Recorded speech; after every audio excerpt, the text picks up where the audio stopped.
Sveiki kolegos, grįžtam į eterį su naujuoju 650L Termtech modeliu, kuris yra vienas išmaniausių rinkoje, nes turi balistinį skaičiuoklį bei tolimatį. Kuo pasižymi šis įrenginys ir šiandien papasakosim, apžvelgsim meniu funkcijas bei viso prietaiso valdymą. Pirminis ir esminis dalykas apie šį prietaisą tai yra jo fizinis jungtukas, klasika, mechaninis jungimas, pastumėm ir prietaisas jau veikia, nereikia galvoti ar paspaudėm, daspaudėm apie mygtuką. Tai tikrai patogus valdymas, turi 3 funkcijas, tai jungimas, miego režimas bei išjungimas. Miego režimas taupo jūsų energiją bei leidžia neapsišviesti ekraną ginklą padėjus kažkur bokštelėje. Tai tikrai puikia funkcija. Toliau persikeliam į prietaiso viršų, turim fokusavimo žiedą, po to turime 3 kompaktiškus jungtukus, sukurtus, kad būtų viskas patogu ir vienoje vietoje. Tai pirmasis mygtukas pliusą, tai turi galimybę keisti spalvų paletės šiam prietaisui.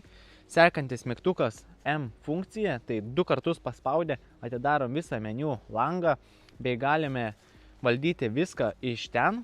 Truputį apie tai papasakosiu vėliau, apie prietaiso prišaudimą, balistinius suvedimus bei visas jo galimybės. Persikelsim į šiltesnę vietą, tai parodysiu, ką galim padaryti iš meniu valdymo funkcijų. Tai sekantis mygtukas yra minusas, palaikius ilgiau įsijungia tolimatis, numuša preciziškai atstumą ir po to paskaičiuoja balistinį kritimą. Tai paspaudus vieną kartą ar kelis kartus minus mygtuką, atsidaro skaitmeninis artinimas pačiame prietaise, jums nereikia sukinėti optikos artinimo ir prarasti vaizdo kokybės. Tai vienintelė ir išskirtinė funkcija, kurią gali pasiūlyti būtent šie prietaisai.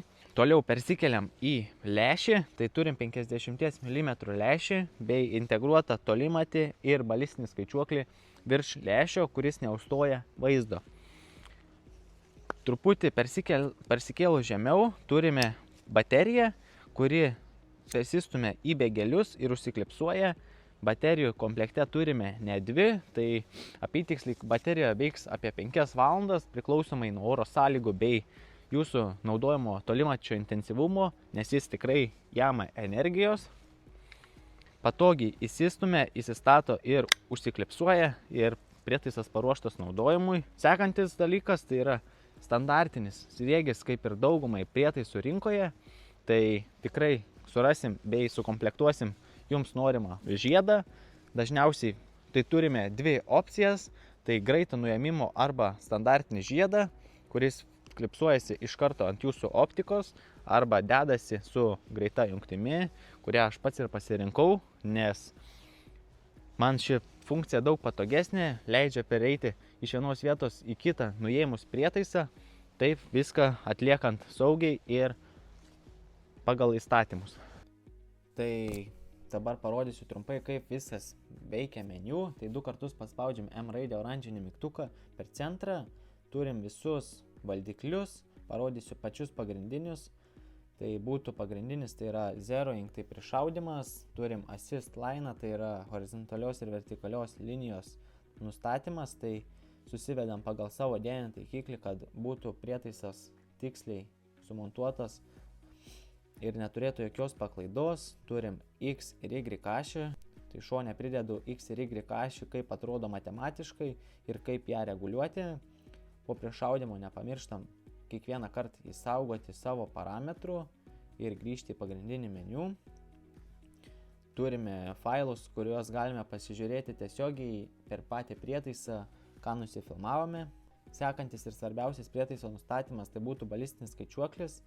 Atsidarom, pasitikrinam, kad jis yra įjungtas ir susivedam pagrindinius nustatymus, tai būtų kulkos svoris bei metrai per sekundę, tai yra kulkos greitis bei balistinis koeficientas. Tai visus šios duomenis rasite ant savo dėžutės arba paskaičius apie savo naudojamus šovinius internete.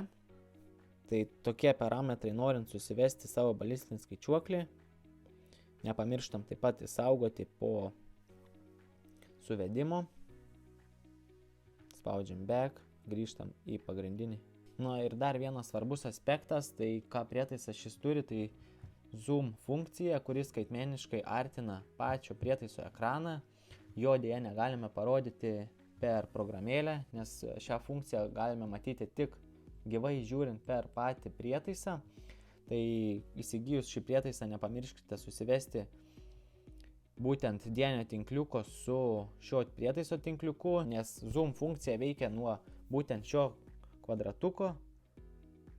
Kad ją galėtumėte naudoti, jums reikės susivesti savo prietaisą taip pat su X ir Y ašimi ir nepamiršti įsaugoti.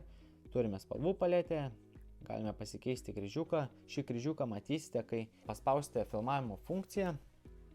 Galima šį prietaisą taip pat pasiversti į monokuliaro režimą. Na, o dabar trumpai persikelkime į pačio prietaiso video ir trumpai pažiūrėkime, kaip jis rodo. Tai prieš save turime elnių bandą, atstumas rodo 102 metrus, 101 metras.